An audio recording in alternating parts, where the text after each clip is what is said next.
सूरत ग्रामीण एलसीबी का drugs network पर बड़ा प्रहार। मुंबई दिल्ली नेशनल एक्सप्रेसवे पर पुलिस ने 2502 किलो पोस्ट जोड़ा बरामद किया है।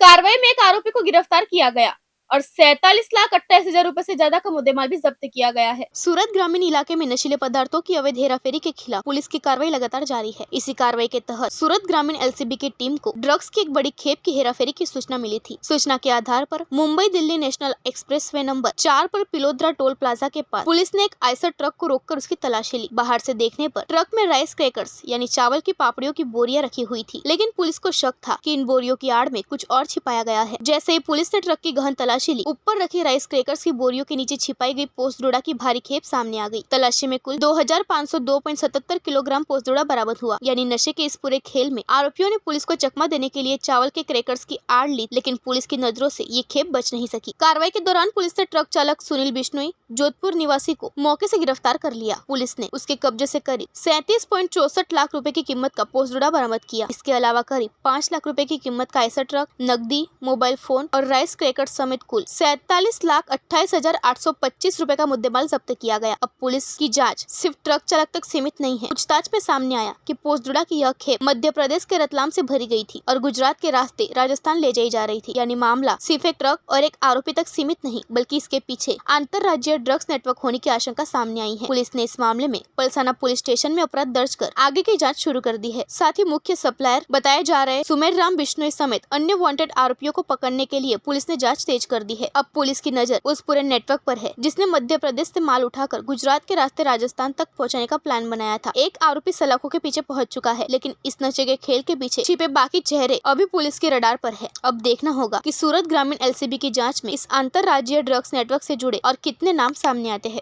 અમારી એલસીબી ટીમને ગઈકાલે માહિતી મળી હતી કે જે દિલ્હી મુંબઈ એક્સપ્રેસવે છે ત્યાં ધુલિયા બાજુથી એક ટ્રક આવી રહી છે અને એક્સપ્રેસવેથી વડોદરા સાઈડ જનાર છે, ત્યારે આ ટીમે એ ગાડીને રોકી અને જરૂરી કાયદેસરની કાર્યવાહી કરીને સર્ચ કરતા એની અંદરથી 2500 કિલો કરતાં વધારે પોસ્ટ ડોડાનો જથ્થો મળી આવેલ છે અને અન્ય જે મુદ્દામાલ ગણીએ તો ટોટલ મુદ્દામાલ 4 કરોડ કરતાં વધારે કિંમતનો થાય છે।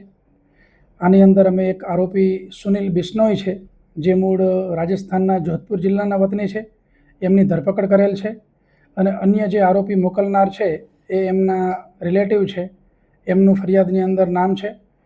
હવે ખાસ આની અંદર અમારી અગત્યની બાબત એ છે કે જે આરોપી છે એ મધ્યપ્રદેશના રતલામથી ટ્રક લઈને નીકળ્યા હતા અને અહીંથી એ રાજસ્થાન જતા હતા, એવી એમની પ્રાથમિક પૂછપરછની અંદર માહિતી મળી છે। અમારા એસઓજીપીઆઈ એલડી વડોદરા અને એમની ટીમ જે છે એ હવે ઇન્વેસ્ટિગેશન કરી રહી છે। ખાસ આની અંદર તપાસની અંદર અમે એ શોધી રહ્યા છીએ કે આ જે આરોપી છે એ અગાઉ ગુજરાતમાં ક્યારે આવેલ છે કે કેમ, પોસ્ટ ડોડાનો જથ્થો કઈ જગ્યાએ પહોંચાડવાના હતા, એના જે મની ટ્રેલ છે એ અમારી માટે તપાસની બાબતમાં ખૂબ જ અગત્યના છે, એટલે એ તપાસ ખાસ કરવામાં આવશે। નામદાર કોર્ટમાંથી પણ આરોપીના અમને જરૂરી રિમાન્ડ મળ્યા છે કે જેથી જેટલી વૈજ્ઞાનિક ઢબે તપાસ કરવાની છે, અન્ય ફાઇનાન્શિયલ બાબતની તપાસ કરવાની છે, એ તમામ બાબતો તપાસમાં આવરી લેવામાં આવશે। સર, માલ ક્યાંથી ભરેલો હતો અને કઈ જગ્યાએથી જતા હતા? હાલ જે પ્રાથમિક માહિતી મળેલી છે એ મુજબ જે આરોપીની પૂછપરછ થઈ એ મુજબ રતલામથી ભર્યો છે અને રતલામથી પોસ્ટડોડાનો જે જથ્થો ભર્યો એની ઉપર છુપાવવા માટે ચોખાના પાપડ જે છે એના કટ્ટા મૂકવામાં આવેલા હતા, જેથી કરીને મુદ્દામાલ જે છે પોસ્ટડોડાનો છુપાવી શકાય। અને હાલ પ્રાથમિક પૂછપરછમાં રાજસ્થાન જોધપુર ખાતે પહોંચાડવાની વાત કરે છે, પરંતુ ગુજરાતમાં કોઈ જગ્યાએ જવાના હતા કે કેમ, એમના જે ટેકનિકલ તપાસ છે એ તમામ બાબતોની તપાસ થશે અને રિમાન્ડ દરમિયાન આ તમામ મુદ્દાઓ જે છે એની વ્યવસ્થિત રીતે તપાસ કરી લેવામાં આવશે।